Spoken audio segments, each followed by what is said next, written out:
today's quick tip, I'm going to make a list of Sundays and I'm going to make a list of alternating Sundays and Wednesdays. I'm going to start with a list of Sundays. This is my first Sunday and I'll format this date as a long date to make sure it's a Sunday. And if the column is too narrow, you can drag this to make the column a little wider. And now I'm going to calculate the next Sunday is a 1 plus 7. And the 7 means 7 days. Enter. Then click the second Sunday and drag down.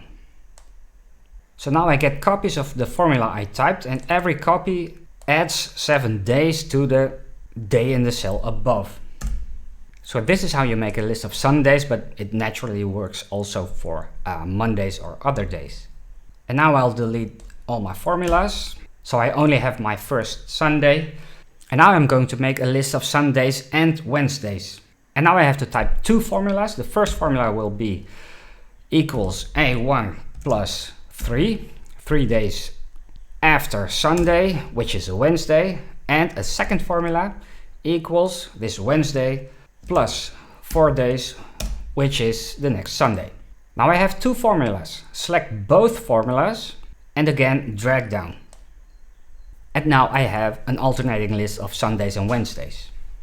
But now I have these little green corners on every other formula, which are not errors, but they are warnings you can ignore. To ignore them and remove all the green corners, select all dates with these green corners, starting with the first date with the green corner.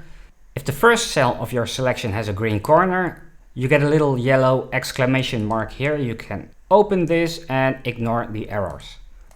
And now I have a nice alternating list of Sundays and Wednesdays.